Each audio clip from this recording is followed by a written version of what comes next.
En el nombre del Padre, del Hijo y del Espíritu Santo. Amén. Dios te salve María, llena eres de gracia, el Señor es contigo. Bendita tú eres entre todas las mujeres y bendito es el fruto de tu vientre Jesús. Santa María, Madre de Dios, ruega por nosotros pecadores, ahora y en la hora de nuestra muerte. Amén. Ave María Purísima, sin pecado concebida. En el nombre del Padre, del Hijo y del Espíritu Santo. Amén. Bien, tenemos que ver ahora este cuarto capítulo sobre este libro Jesucristo, ideal del monje, de Dom Columba Marmio. Iniciamos en este cuarto capítulo el punto 3 del libro, titulado que habla, no es propiamente el título, que habla sobre el superior que ocupa el lugar de Dios. Los dos primeros puntos eran, no sé si recuerdan, el primero, cómo hay que ir en pos de, hay que buscar a Dios en todas las cosas, hay que buscar siempre a Dios. El segundo punto era en pos de Jesucristo, cómo esta búsqueda de Dios se hacía a través de Jesucristo, cómo el ser propiamente hijo de Dios implica ser hermano de Cristo, estar unido a Él. El tercer punto es sobre el superior, cómo el superior ocupa en la vida del religioso el lugar de Dios. Comienza en este tercer punto recordando o de alguna manera utilizando todo lo que hemos visto en los dos puntos anteriores, ¿no? Siempre más o menos la misma estructura, como que el cristiano, por ser cristiano, tiene una vocación, y que la vocación del religioso es una vocación cristiana, que no le añade nada como venido de afuera a la vocación cristiana, sino que es la vocación religiosa una especificación de la misma, en donde de alguna manera esa vocación cristiana adquiere una intensidad particular, ¿no? Entonces usa de ese elemento en este tercer punto.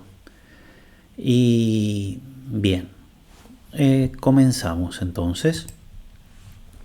Dice así: la vocación cristiana es una llamada de Dios llena de misericordia. Bien, la vocación monástica no hace más que completar y ampliar esta adopción por una participación más profunda de la gracia de Cristo y una imitación más integral del divino modelo. Pero es también una nueva y extraordinaria misericordia. Entonces, es la misma, la vocación religiosa es la vocación del cristiano, pero vivida más intensamente. No tiene una nueva finalidad. Así como el cristiano tiene que buscar a Dios en todas las cosas, así el religioso también tiene que buscar a Dios en todas las cosas. Así como el cristiano tiene que buscar unirse a Cristo, así también el religioso tiene que buscar unirse a Cristo.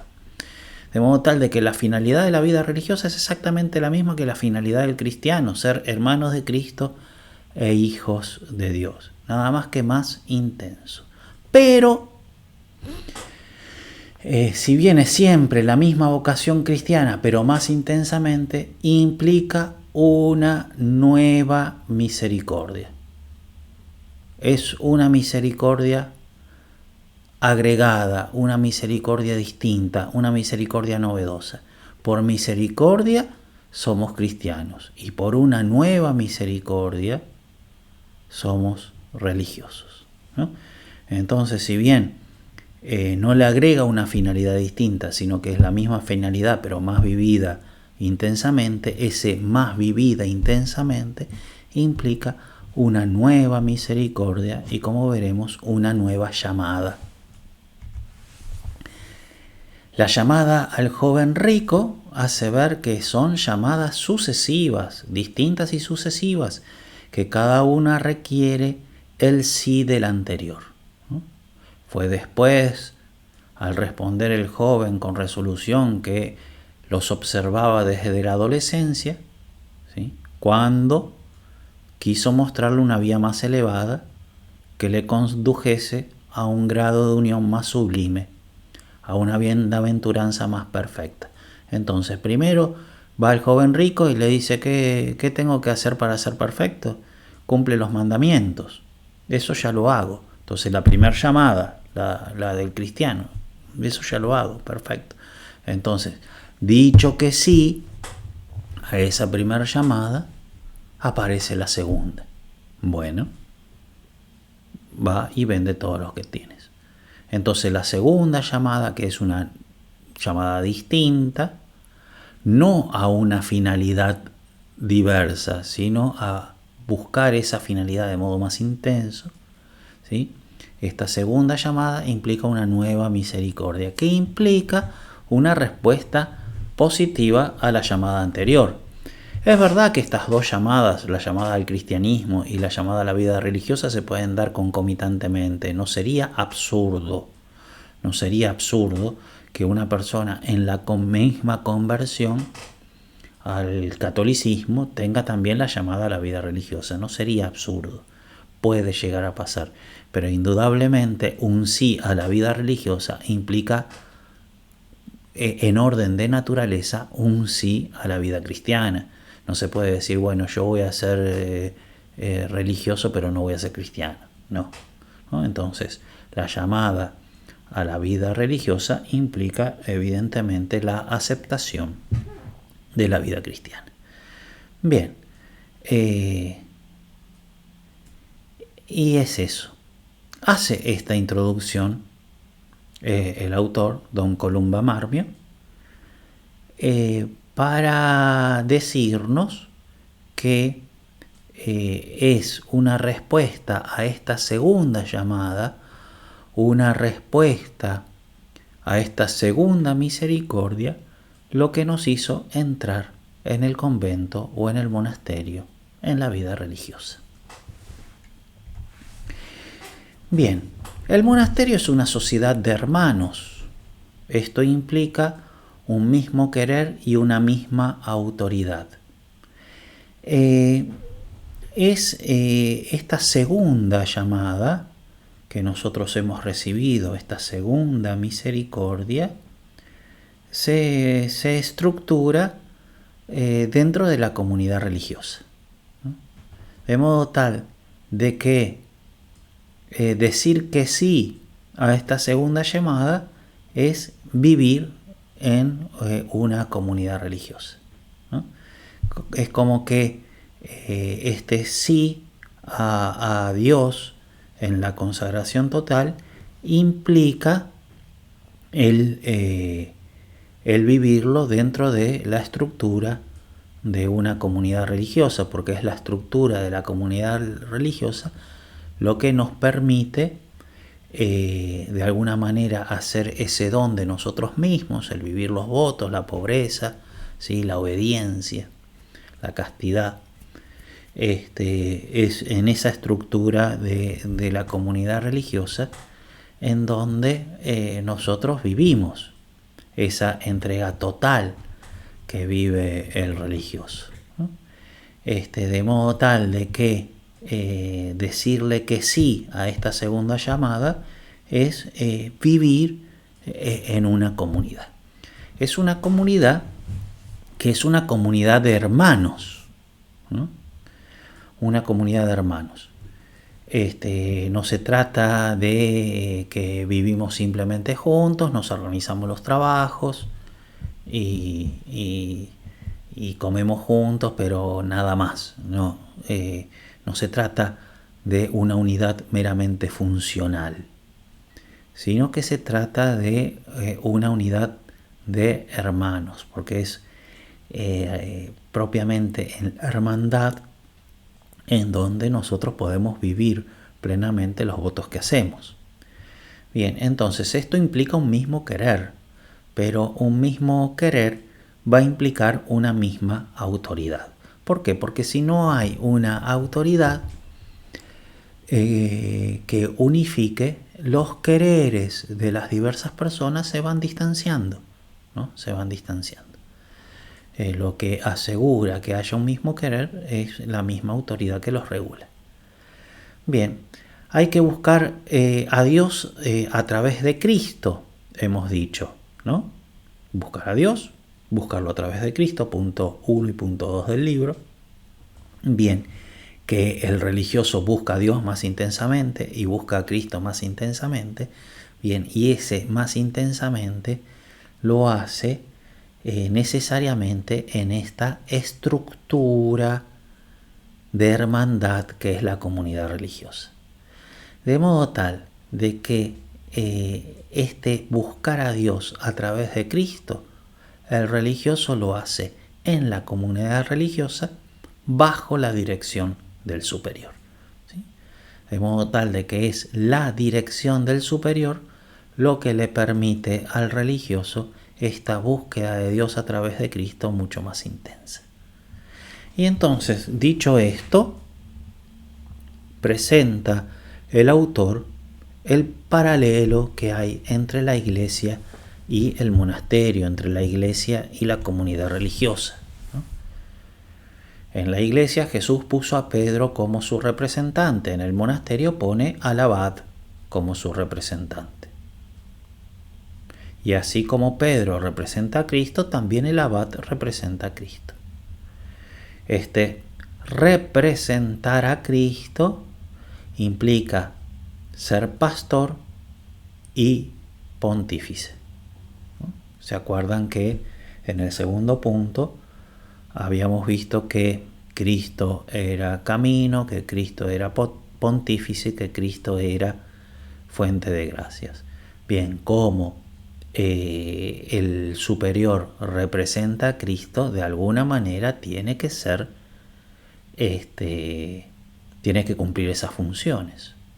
Entonces, de alguna manera, evidentemente superanáloga, pero de alguna manera el superior tiene que ser para sus súbditos un camino, por el ejemplo y la doctrina, como habíamos visto. Tiene que ser un pontífice, o sea, tiene que realmente interceder y unir a sus súbditos con Dios. Tiene que ser fuente de gracias, ¿no?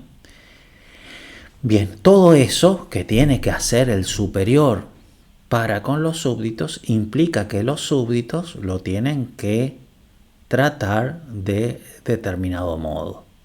Evidente, porque si mi superior va a ser el camino que yo tengo que seguir, va a ser el pontífice que yo tengo, va a ser fuente de gracia, evidentemente voy a tener que tener para con mi superior un trato particular.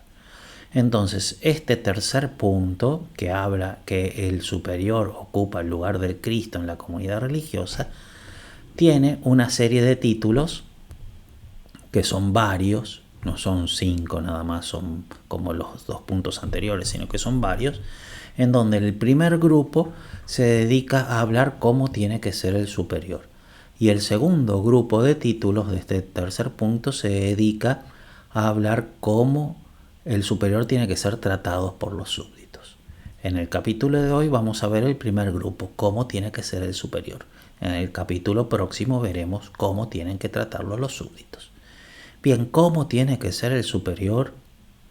Sí, tiene que ser ocupar el lugar de Cristo y por consiguiente ser pastor y ser pontífice. Bien, en primer lugar, el superior representa a Cristo, entonces debe imitarlo como pastor. Debe imitarlo como pastor. Si el abad ocupa el lugar de Cristo en el monasterio, debe hacerse digno de tal honor. Debe reproducir en su vida y en su gobierno la persona y los actos de Cristo. Cristo es pastor y es pontífice, y ambas cosas la tiene por voluntad del Padre. Este poder que tiene Cristo lo quiere compartir con algunos, ¿no? Y el abad, el superior, será entonces pastor y pontífice de sus súbditos, porque de alguna manera Cristo lo quiere compartir con él. Tiene entonces que el abad, como representa a Cristo, ejercitar esas funciones de pastor y de pontífice. Es verdad que Cristo las va a ejercitar, pero también es verdad que en lo que está de nuestra parte, nosotros tenemos que colaborar con el plan de Dios. Entonces, como Dios quiere ejercitar esas funciones de pastor y de pontífice en un cierto aspecto, no absolutamente, pero sí en un cierto aspecto, a través de la figura del superior, el superior tiene que esforzarse en colaborar. Y no solamente tiene que estar la colaboración del superior, sino que como los hombres en general deben colaborar con Dios, por eso mismo, aquellos que tengan que elegir o nombrar el superior o el abad, van a tener que tener en cuenta que esa persona va a tener que ejercitar las funciones de pastor y de pontífice, ¿no? Entonces hay que elegir como superior una persona adecuada. Bien, ¿qué cosa tiene que hacer el superior? Bueno, como pastor tiene que conocer la doctrina, evidente. Si no conoce la doctrina, ¿en qué dirección va a llevar a sus ovejas? Como pastor debe conocer la doctrina. No se trata de un conocimiento meramente teórico. Es verdad que el conocimiento teórico en alguna medida tiene que estar también. Tampoco es que tenga que ser un super teólogo. Pero evidentemente tiene que tener un conocimiento sólido de la doctrina. Pero no se trata solamente de un conocimiento sólido de la doctrina, un conocimiento teórico de la doctrina.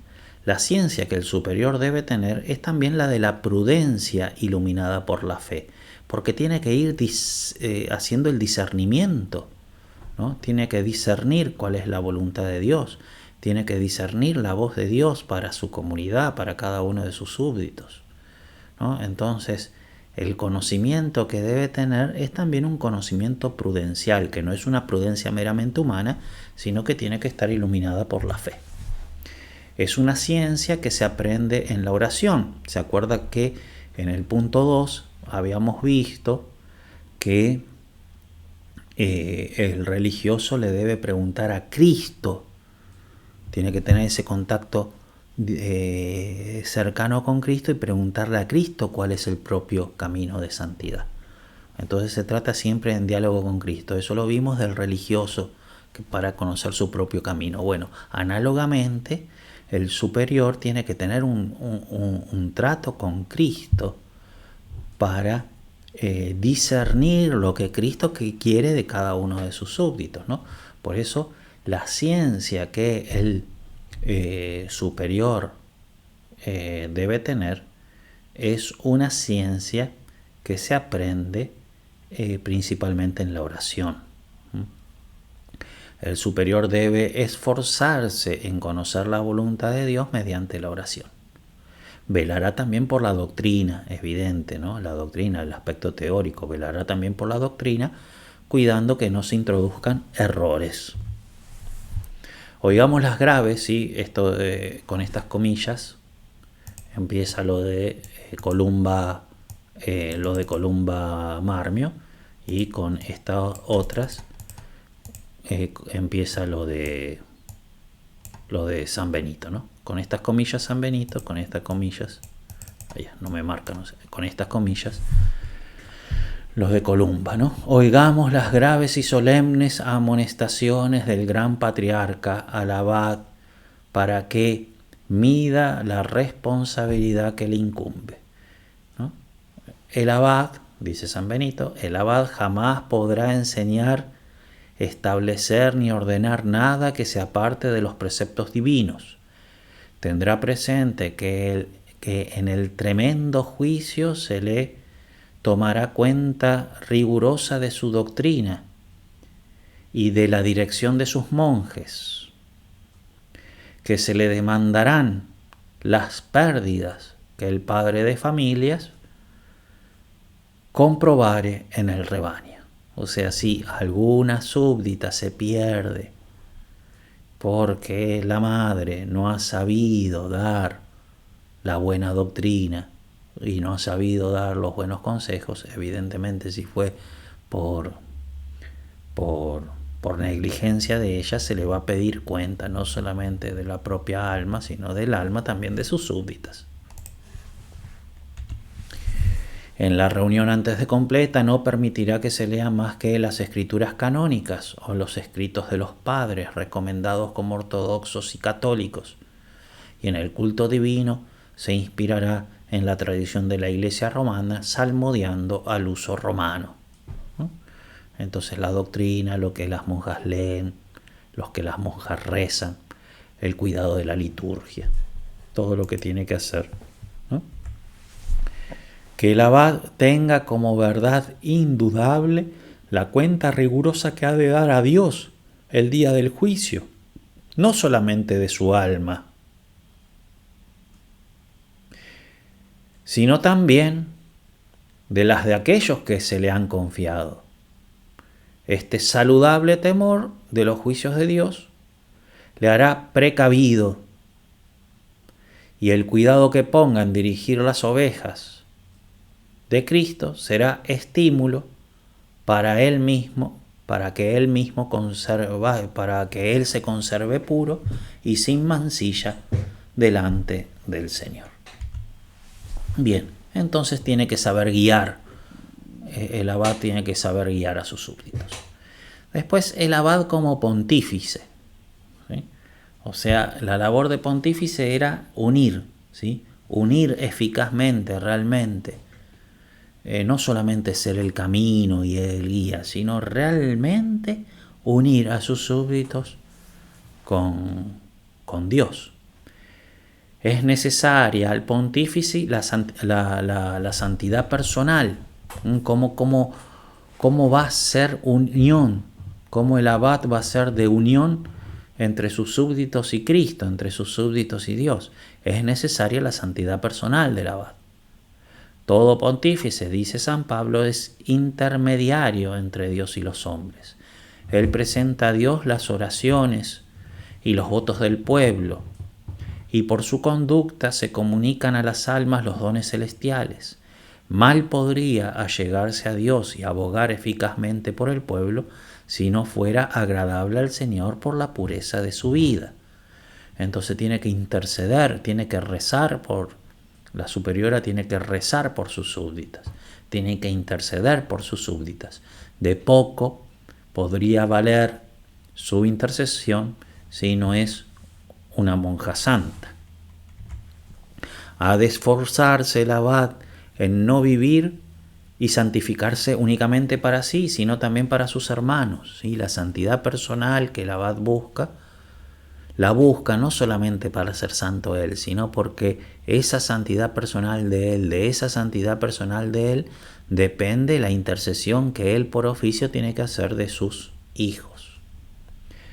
No basta, pues, que el abad observe una vida pura, irreprensible, para que pueda con su ejemplo arrastrar a sus hermanos por el camino de la santidad. Es preciso que sobresalga por el mérito de su vida para poder interceder con más eficacia delante de Dios en favor de su rebaño. Entonces, no tiene que ser solamente una monja santa, sino que tiene que ser particularmente santa. No tiene que ser, tendría que resaltar por bondad dentro de la casa religiosa. Bien. Si pues el abad quiere desempeñar dignamente su misión, debe tratar con todas sus fuerzas de unirse a Dios. En tercer lugar, entonces tiene que ser pastor, tiene que ser santo para hacer de pontífice. Y en tercer lugar, debe brillar por su discreción. Tiene que ser una persona prudente. ¿Qué es la discreción? Es el arte sobrenatural de discernir y disponer todas las cosas en orden a un fin, adoptando los medios conducentes según la naturaleza y conforme a las circunstancias. ¿No? Frase de Dom Columba Marmi. ¿No? Entonces tiene que saber elegir los medios. Saber elegir los medios. ¿Cuál es el fin? Encaminar las almas a Dios.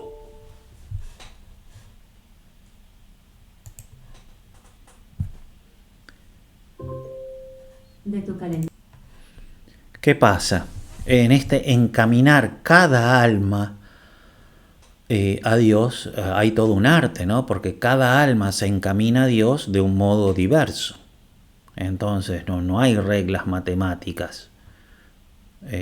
Cada oveja tiene su sensibilidad, su modo de ser. Entonces el modo de guiar a cada alma va a ser muy particular.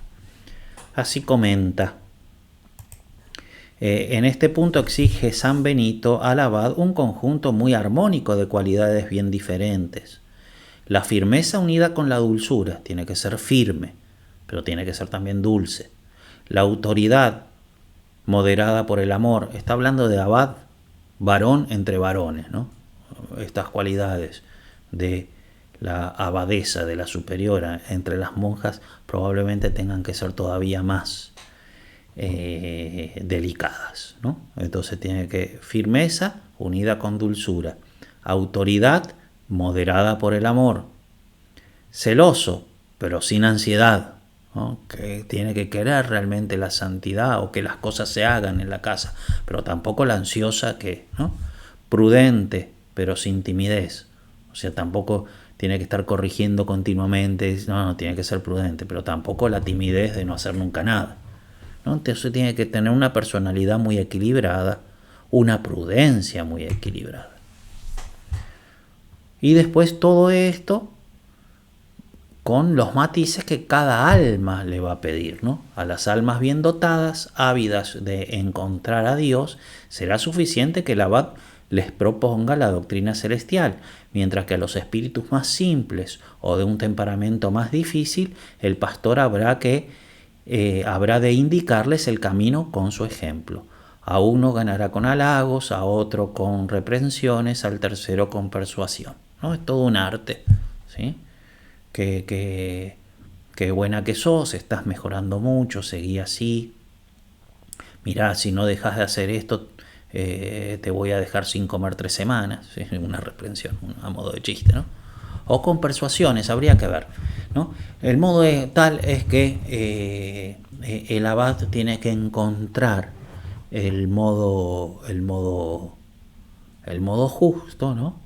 De poder llevar a cada uno de sus hijos a este encuentro con Dios. Preciso será que se conforme y adapte al temperamento de todos. Último punto, bondad. Tiene que ser bueno. El abad ha de amar intensamente a sus monjes con un amor igual para todos. Tiene que amar como hijos realmente. Y así como un papá ama a su hijo, como una mamá ama a sus hijos, así la superiora tiene que amar a sus súbditos. Con todo, así como Dios se complace más con aquellos que mejor reproducen la imagen de su divino Hijo, de la misma manera puede el abad mostrar más amor a los que, con sus buenas obras y su obediencia, se aproximan más a este divino modelo.